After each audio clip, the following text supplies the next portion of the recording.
Question is the mass per unit volume of a substance is called density. Density equal to mass upon volume.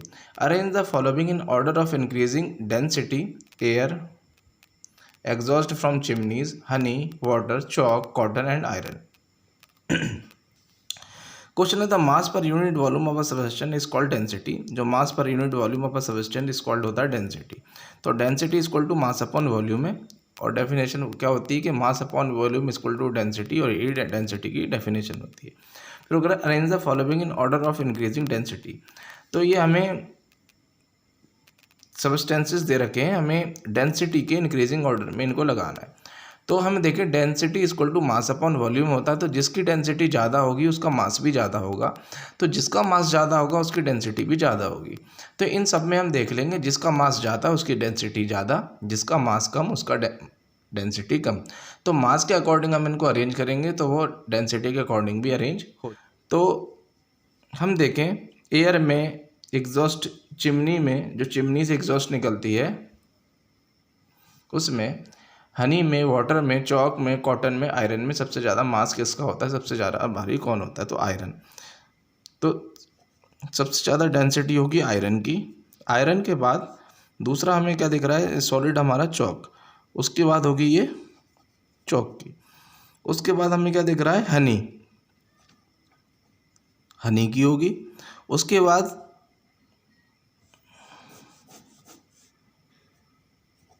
सबसे ज़्यादा density iron की। Iron के बाद again chalk का मास होगा, इसकी डेंसिटी। उसके बाद हनी वाटर से थोड़ा भारी होता है तो इसकी डेंसिटी। उसके बाद वाटर, वाटर की डेंसिटी। उसके बाद कॉटन, कॉटन की डेंसिटी। उसके बाद एग्जॉस्ट,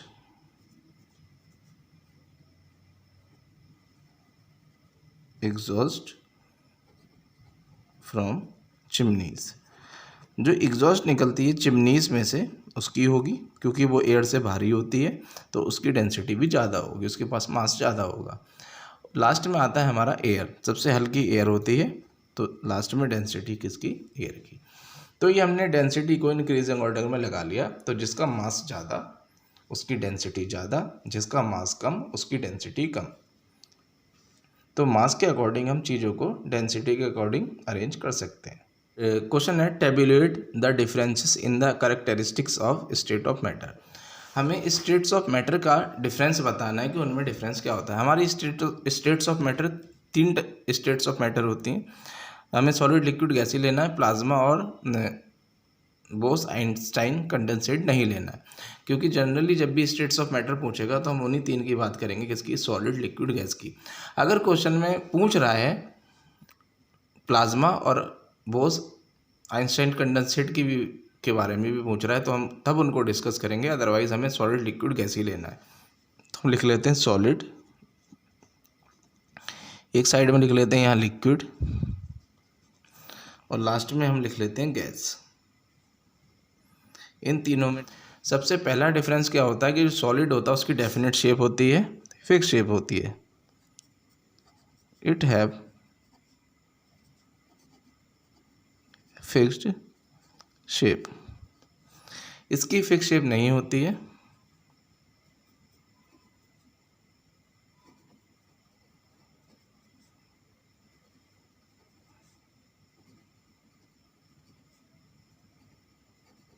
शेप।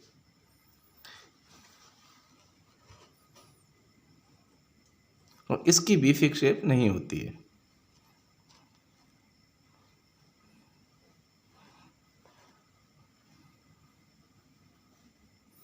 इसकी ना तो फिक्स शेप होती है, ना ही साइज फिक्स होता है।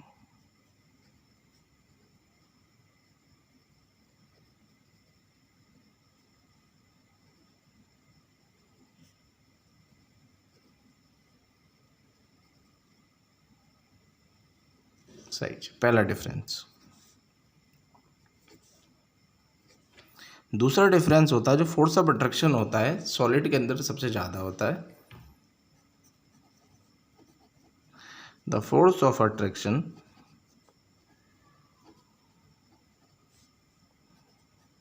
between the particles of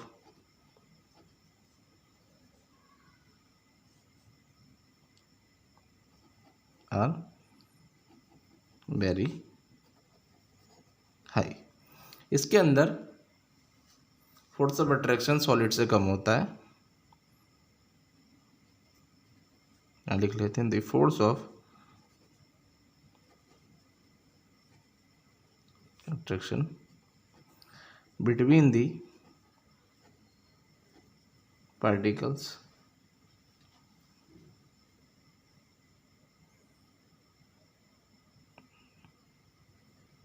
smaller, और इसके अंदर सबसे ही कम होता है। तो force of attraction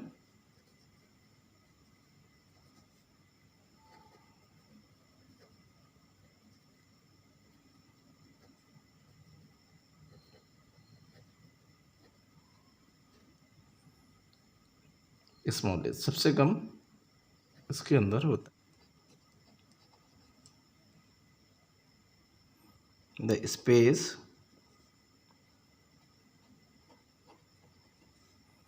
between the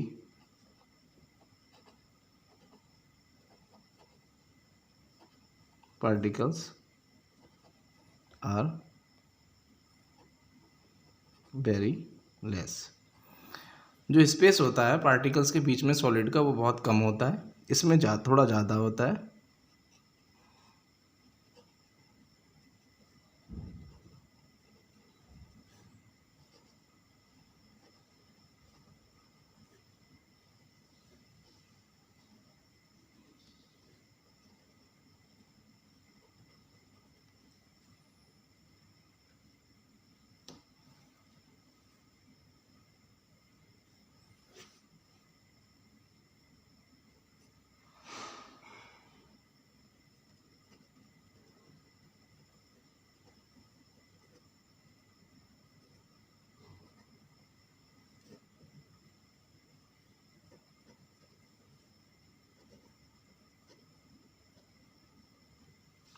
जो सॉलिड होता है उसकी जो शेप होती है वो फिक्स रहती है, लिक्विड के अंदर शेप फिक्स नहीं रहती है, और गैस के अंदर ना तो शेप फिक्स रहती है ना ही साइज फिक्स रहता है।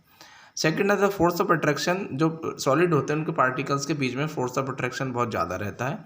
लिक्विड जो होता है उसके बीच का फोर्स ऑफ अट्रैक्शन सॉलिड के कंपेरिजन में कम होता है। गैस के केस में जो फोर्स ऑफ अट्रैक्शन होता है पार्टिकल्स के बीच में वो बहुत ज़्यादा होता है, नेग्लिजिबल होता है, नहीं होता है। Third property the space between the particles are very less. जो स्पेस होता है सॉलिड के पार्टिकल्स में वो बहुत कम होता है। लिक्विड के अंदर जो स्पेस होता है पार्टिकल्स के बीच में वो ज़्यादा होता है किससे, सॉलिड से। और गैस के अंदर जो स्पेस होता है पार्टिकल्स के बीच में वो सबसे ज़्यादा होता है। तो ये तीन प्रॉपर्टी थी हमने बता दी। ऐसे ही इन तीनों में बहुत सारे डिफरेंसेस हैं, उन डिफरेंसेस को भी हम लिख सकते हैं, बहुत सारे डिफरेंसेस हैं। क्वेश्चन नंबर 2 का comment upon the following rigidity, compressibility, fluidity, filling a gas container, shape, kinetic energy and density. हमें कमेंट करना है इन सारी फॉलोइंग, हमें ये सब्सटेंसेस दे रखे हैं इनके बारे में। रिजिडिटी के बारे में हमें, कंप्रेसिबिलिटी के बारे में, फ्लूइडिटी के बारे में, filling a gas container, shape, kinetic energy and density, इन सबके बारे में हमें कमेंट करना है, यानी सीधे सीधे हमें बताना है ये सारी चीज़ें क्या होती हैं। सबसे पहले हम बात करें रिजिडिटी, पहले इनकी डेफिनेशन लिखते हैं फिर उसके बाद हम इसको समझते हैं। रिजिडिटी होता है any substance which is non compressible and non flexible and it have fix shape and fix boundary. Rigidity क्या होती है, एक ऐसा सब्सटेंस जो नॉन कंप्रेसिबल होता है। कंप्रेशन का मतलब क्या होता है, अगर किसी ऑब्जेक्ट पे हम प्रेशर को इंक्रीज करें तो उसके पार्टिकल्स के बीच में कंप्रेशन आ जाता है। तो रिजिडिटी जो होती है, कंप्रेशन का मतलब होता है जो फोर्स ऑफ अट्रैक्शन होता है वो बढ़ जाता है, ये जो गैप होता है वो कम हो जाता है। हम कंप्रेशन से ये बता सकते हैं जो गैप होता है वो कम हो जाता है। तो सॉलिड के जो पार्टिकल्स होते हैं उनके बीच में ऑलरेडी गैप बहुत कम रहता है, जब हम इनको कंप्रेस करेंगे तो पार्टिकल्स पे कोई भी असर नहीं पड़ेगा। फ्लेक्सिबल होते हैं, जो रिजिड मतलब होता है जैसे मान लो ये आयरन का जो नेल हो गया या फिर कोई लकड़ी का टुकड़ा हो गया, बहुत सारे एग्जाम्पल हम ले सकते हैं, ये सारे के सारे रिजिड होते हैं। तो ये फ्लेक्सिबल नहीं होते। अगर हम आयरन की नेल ले लें तो वो भी फ्लेक्सिबल नहीं होती है। जो हमारी लकड़ी का टुकड़ा रहता है यानी वुडन पीस, वो भी क्या रहता है हमारा, नॉन फ्लेक्सिबल रहता है, यानी ये फ्लेक्सिबल नहीं होता है। जो शेप होती है इनकी फिक्स रहती है, सॉलिड की जो शेप है वो फिक्स रहती है, एक प्लेस से दूसरे प्लेस पर रखने पर उसकी शेप में कोई चेंज नहीं आता है। और जो बाउंड्री है वो भी फिक्स रहती है। बाउंड्री कैसे फिक्स रहती है, ये मैं एक सॉलिड बना रहा हूँ, ये पार्टिकल्स बना रहा हूँ इसके, तो इनके पार्टिकल्स के बीच में गैप बहुत कम रहता है। जब हम इसको कंप्रेस करेंगे तो इसमें कंप्रेशन नहीं आएगा, यानी कंप्रेशन का कोई भी इफ़ेक्ट इस पर नहीं पड़ेगा। क्यों नहीं पड़ेगा? क्योंकि फोर्स ऑफ अट्रैक्शन बहुत ज़्यादा है बीच में और गैप बहुत कम है। जब और कंप्रेशन क्या करता है, वो गैप को ही कम करता है, तो यहाँ तो ऑलरेडी गैप है ही नहीं। जब कंप्रेस करेंगे तो जो पार्टिकल्स हैं उनमें जगह ही नहीं कंप्रेस होने की, तो इस पर कंप्रेशन नहीं हो सकता, यानी नॉन कंप्रेसिबल होता है, फ्लेक्सिबल भी नहीं होता ये। और इसकी जो शेप है वो फिक्स रहती है और बाउंड्री भी फिक्स, यानी पार्टिकल्स जो हैं एक दूसरे से टाइटली बाउंडेड हैं। जब वो टाइटली बाउंडेड हैं, जो बाउंड्री है वो क्या है, फिक्स है। बाउंड्री इसकी चेंज नहीं होगी। बाउंड्री चेंज होने का मीनिंग है कि जो इसकी शेप है वो चेंज हो जाएगी, तो इसकी शेप चेंज नहीं होगी। सेकंड हमारा कंप्रेसिबिलिटी। कंप्रेसिबिलिटी क्या होती है? It is a property of matter in which when we apply external force on it then the particles of matter come closer. Compressibility एक ऐसी प्रॉपर्टी होती है मैटर की, जब हम कोई एक्सटर्नल फोर्स किसी मैटर पर अप्लाई करते हैं तो जो उसके पार्टिकल्स हैं उनके बीच में स्पेस कम हो जाता है।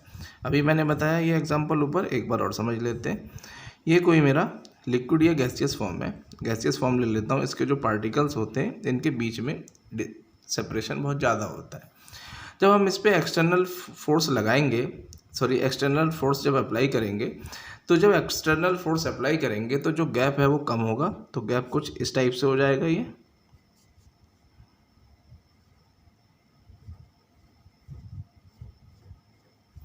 और ये जो गैस है वो किस में कन्वर्ट हो जाएगी, लिक्विड के अंदर।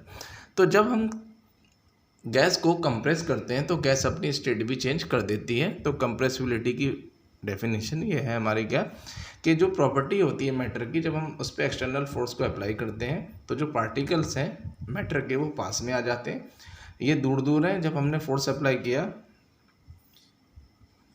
व्हेन लिख लेते हैं एक्सटर्नल फोर्स अप्लाइड, जब इस पे एक्सटर्नल फोर्स अप्लाइड किया तो जो फॉर्म थी इस मैटर की वो कैसे हो गई, ऐसे, यानी ये लिक्विड बन गया और जो पार्टिकल्स हैं उनके बीच का गैप कम हो गया। और जब हमारा गैस लिक्विड बन गया तो गैस से वो लिक्विड में बना, यानी स्टेट चेंज हो गई। तो कंप्रेसिबिलिटी से हम किसी भी मैटर नहीं, गैस की स्टेट चेंज कर सकते हैं, किस में, लिक्विड में। और गैस की स्टेट हम सॉलिड में भी चेंज कर सकते हैं। जो हमने एग्जांपल लिया था कितना, ड्राई आइस यानी सॉलिड कार्बन डाइऑक्साइड। जब कार्बन डाइऑक्साइड का टेम्परेचर हम डिक्रीज़ कर दें और प्रेशर को इंक्रीज़ कर दें तो जो गैस होती है वो बहुत ज़्यादा कंप्रेस हो जाती है और जो पार्टिकल्स होते हैं वो बहुत ज़्यादा पास में आ जाते हैं। तो वो जो हमारी गैस होती है वो कन्वर्ट हो जाती है किस में, सॉलिड में। थर्ड है हमारी फ्लूइडिटी। कोई भी सब्सटेंस अगर फ्लो कर सकता है तो हम उसको फ्लूइडिटी बोलते हैं।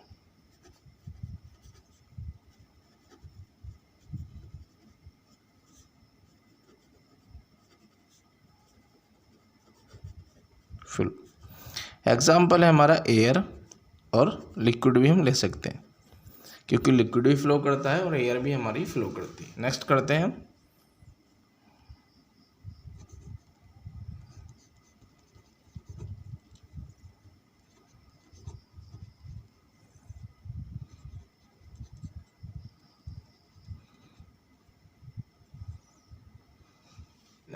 the kinetic energy of gas particles is very high, so we will fill the gas in container.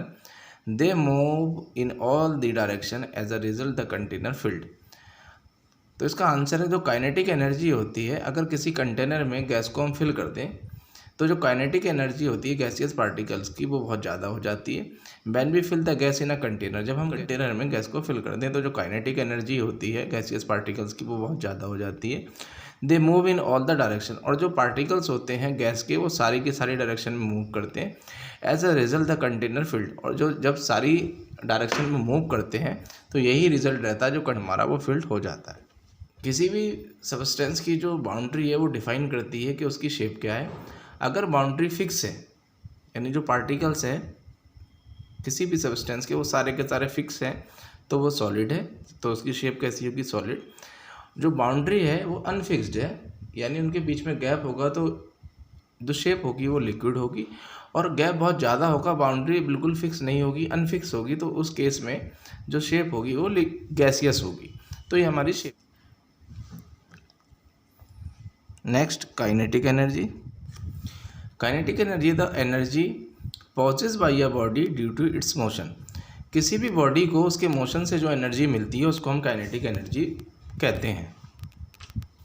Density है, it is define as the ratio of mass and volume. Density को डिफाइन करते हैं जो ratio होता है मास और volume का, उसको हम डेंसिटी बोलते हैं। तो डेंसिटी इक्वल टू कितना, मास अपॉन वॉल्यूम है। डेंसिटी का सिंबल डी है, इक्वल टू मास हमारा स्मॉल है और बी हमारा वॉल्यूम कितना, हमारा स्मॉल बी। तो density equal to mass upon volume, ये इसकी डेफिनेशन है।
क्वेश्चन है गिव रीज़न। हमें रीज़न देने। पहला पार्ट है हमारा, a gas fills completely the vessel in which it is kept. जिस भी वेसल के अंदर गैस को फिल करते हैं वो कंप्लीटली फिल्ड हो जाता है, ये हमें बताना है। दूसरा पार्ट है, a gas exert pressure on the walls of the container. जो गैस है किसी भी कंटेनर में तो वो प्रेशर एक्सर्ट करती है कंटेनर की वॉल पर, ये हमें बताना है। सी पार्ट है हमारा, ए wooden table should be called a solid, और जो वुडन टेबल होती है उसको क्या सॉलिड होना चाहिए। थर्ड है D, we can easily move our hand in air, what to do the same through a solid block of wood, we need a karate expert. D part है, हम easily जो हमारे हैंड है उनको air में घुमा सकते हैं, मूव कर सकते हैं। The same through a solid block, लेकिन हम ऐसा सॉलिड ब्लॉक पर नहीं कर सकते। इसको करने के लिए हमें एक कराटे एक्सपर्ट की ज़रूरत होती है। ऐसा क्यों होता है, ये हमें इन चारों पार्ट का आंसर बताना है। फर्स्ट पार्ट करते हैं, पहले इनका रीज़न लिखेंगे, फिर उसके बाद मैं एक्सप्लेन करूँगा। जिस वेसल के अंदर गैस होती है उसमें कम्प्लीटली वो फिल हो जाती है, ये हमें इसका रीज़न देना है कैसे। तो इसका जो एक्सप्लेनेशन है वो है, this is because the kinetic energy of gas particle is very high, so they move in all directions, thus they fill the vessel completely in which it is kept। ये इसलिए होता है क्योंकि जो काइनेटिक एनर्जी होती है gas particle की वो बहुत ज़्यादा होती है, और जब एनर्जी ज़्यादा होगी तो गैस पार्टिकल्स वाइब्रेट करेंगे, मूव करेंगे। तो वो मूव करते हैं सारी डायरेक्शन में, जब सारी डायरेक्शन में मूव करते हैं तो जिस भी वेसल के अंदर जो गैस होती है वो कम्प्लीटली फिल हो जाता है, क्योंकि कोने कोने में काइनेटिक एनर्जी जब पार्टिकल्स की पास होती है तो कोने कोने तक पहुँच जाते हैं। और इस ही रीज़न से जो हमारी गैस है वो कम्प्लीटली फिल हो जाती है किसके अंदर, किसी भी वेसल के अंदर। बी पार्ट करते हैं। सेकंड हमारा बी पार्ट है, a gas exert pressure on the walls of the container. जो गैस है किसी भी कंटेनर के अंदर वो उसकी वॉल्स पर, कंटेनर की वॉल्स पर प्रेशर को एक्सर्ट करती है। ये इसका रीज़न हमें देना है कैसे करती है। ये this is because the particles of gas very high, लिख लेते हैं, very high kinetic energy, so when we fill the gas in the container they move through the walls of the container, exert force on it, that is why gas exert pressure on the walls of the container। ये इसलिए होता है जो particles होते हैं gas के उनके पास बहुत ज़्यादा काइनेटिक एनर्जी होती है, तो इस वजह से जब हम फिल करते हैं गैस को किसी कंटेनर के अंदर तो जो उसके गैस पार्टिकल्स हैं वो मूव करते हैं किसका, कंटेनर की वॉल्स पे मूव करते हैं, उससे स्ट्राइक करते हैं और उसके ऊपर फोर्स एक्सर्ट करते हैं, फोर्स उसके ऊपर लगाते हैं। और यही रीज़न रहता है, रीज़न है जो गैस है वो प्रेशर को एक्सर्ट करती है किस पे, किसी भी कंटेनर की वॉल पर। तो रीज़न क्या है, दिस इज़ बिकॉज ये इसलिए होता है क्योंकि जो पार्टिकल्स होते हैं गैस के उनके पास बहुत ज़्यादा काइनेटिक एनर्जी होती है, के अंदर फिल किया जाता है और जो पार्टिकल्स हैं वो मूव करते हैं बहुत तेज़ी से किसके, कंटेनर के अंदर, और वो कंटेनर की जो वॉल है उसके ऊपर फोर्स को एक्सर्ट करते हैं। और यही कारण रहता है, that is why the gas exert pressure, और यही कारण रहता है जो गैस है वो एक्सर्ट करती है प्रेशर को किस पर, कंटेनर की वॉल्स पर। ये था इसका रीज़न। थर्ड बनाते हैं, a wooden table should be called a solid. इसका रीज़न है, this is because the particles of wood are that much close and they have high intermolecular force of attraction, so they have fix shape and size. ये इसलिए होता है क्योंकि जो particles हैं would के उनके बीच में जो स्पेस होता है वो बहुत कम होता है, ये बहुत पास होते हैं, इनके बीच में जो अट्रैक्शन होता है उसका जो इंटरमोलिकुलर फोर्स होता है वो बहुत ज़्यादा होता है। So they have fix shape and size, और जो शेप और साइज वुडन टेबल का वो फिक्स रहता है। और इसी रीज़न से हम बोल सकते हैं, this is because the particles of wood are that much close and they have high intermolecular force of attraction, so they have fix shape and size. D part है हमारा, we can easily move our hand in air, what to do the same through a solid block of wood, we need a karate expert.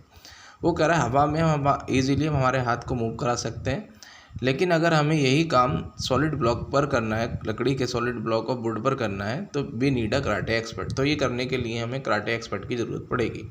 हवा में हम हमारे हाथ को पता है इजीली चला सकते हैं, लेकिन अगर हमें लकड़ी के टुकड़े पर हाथ को चलाना है तो जब अगर हम चलाएंगे तो हमें चोट लगेगी, ईजीली हम नहीं चला सकते, तो हमें पेन होगा। लेकिन अगर कोई कराटे एक्सपर्ट उस लकड़ी के ब्लॉक पर हैंड को अपने मूव कराता है तो वो इजीली उसको ब्रेक कर देता है और उसको कोई भी पेन नहीं होता है। ऐसा क्यों होता है इसको समझते हैं। डी पार्ट का आंसर है, this is because the space between the particles of air is very high, it do not have fix shape and size. But in case of solid block of wood, the space between the particles of wood very less. It has rigid and definite shape. This is because we can easily move our hand in air. What to do? The same through a solid block of wood. We need a karate expert. Last में हम question लिख देंगे. ये इसलिए होता है क्योंकि जो गैस होती है उनके गैस के पार्टिकल्स के बीच में स्पेस बहुत ज़्यादा होता है.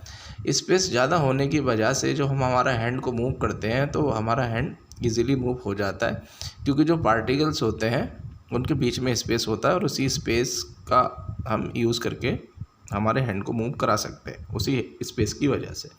लेकिन अगर हम सॉलिड के अंदर देखें तो सॉलिड के अंदर जो पार्टिकल्स होते हैं उनके बीच में स्पेस बहुत कम होता है, और स्पेस कम होने की वजह से जो शेप होती है वुडन वुड की वो क्या होती है, वो सॉलिड होता है, उसकी शेप फिक्स रहती है और वो रिजिड होता है. अगर यही हैंड हम अगर मूव कराएंगे किस पे, सॉलिड ब्लॉक ऑफ वुडन पर, तो हमें चोट लगेगी, हमें पेन होगा. लेकिन अगर यही काम अगर वो कोई कराटे एक्सपर्ट मूव कराएगा तो वो इजीली मूव कर सकता सॉलिड बॉक्स ऑफ वुडन के ऊपर. तो अगर हम चाहें तो हम इसका डायग्राम भी बना सकते हैं. हमारा जो गैसियस होता है, गैसियस फॉर्म में जो स्पेस होता है वो बहुत ज़्यादा होता है. तो स्पेस होता है, स्पेस की वजह से हम इजीली हमारे हैंड को मूव करा सकते हैं. ये हमारा क्या है, गैस है, एयर. और ये हमारा सॉलिड होता है. सॉलिड के अंदर जो पार्टिकल्स होते हैं उनके बीच में स्पेस बहुत कम होता है. ये रिजिड होता है और इसकी शेप फिक्स रहती है, और फिक्स रहने के कारण, ये स्पेस कम होने के कारण जब हम हमारा हैंड मूव कराते हैं तो हमें पेन फील होता है. लेकिन कराटे एक्सपर्ट. क्वेश्चन नंबर 4 है, liquid generally have lower density as compare to solid. What you must have observe that the ice float on water, find out why. Generally हमें पता है जो लिक्विड है उसकी डेंसिटी सॉलिड से कम रहती है, लेकिन in case of ice, ice क्या होता है, हमारा सॉलिड होता है. जब सॉलिड की डेंसिटी लिक्विड से कम रहती है उसके वो पानी के अंदर फ्लोट करेगा, और जिसकी डेंसिटी ज़्यादा है वो पानी के अंदर सिंक हो जाएगा, यानी डूब जाएगा. तो जो सॉलिड है, सॉलिड की डेंसिटी ज़्यादा रहती है किससे, लिक्विड से. लेकिन वाटर हमारा सॉलिड होने के बावजूद भी जो लिक्विड है, पानी है, उसके ऊपर फ्लोट करता है. ऐसा क्यों करता है ये हमें बताना है. When water converts liquid state to solid state, the volume is increases. When volume is increases, density is decreases. That is because पानी का केस ऐसा ही है. जब पानी, वाटर कन्वर्ट होता है सॉलिड में, आइस में, तो जो वॉल्यूम है सॉलिड का वो इंक्रीज हो जाता है, और वॉल्यूम इंक्रीज होने के कारण डेंसिटी कम हो जाती है. कैसे कम होती है, डेंसिटी इक्वल टू होता है मास अपॉन वॉल्यूम. तो जिसका तो density directly inversely proportional to किसका, वॉल्यूम के. तो जब डेंसिटी बढ़ेगी तो वॉल्यूम कम होगा, और जब वॉल्यूम बढ़ेगा तो डेंसिटी कम होगी. तो जब लिक्विड से, वाटर से जब आइस में कन्वर्ट होता है, यानी लिक्विड क्या होता है हमारा, वाटर लिक्विड होता है. लिक्विड से जब सॉलिड फॉर्म यानी आइस में जब पानी कन्वर्ट होता है तो वॉल्यूम इंक्रीज होता है, और जब वॉल्यूम इंक्रीज होता है तो डेंसिटी घटेगी, और जब डेंसिटी डिक्रीज होती है यानी कि डेंसिटी ज़्यादा, सॉलिड की डेंसिटी कम, तो जिसकी डेंसिटी कम होगी वो फ्लोट करेगा, और जिसकी डेंसिटी ज़्यादा होगी वो सिंक करेगा. तो जो डेंसिटी होती है आइस की डिक्रीज हो जाती है, और यही रीज़न रहता है जो आइस है वो फ्लोट करता है किसके ऊपर, पानी के ऊपर.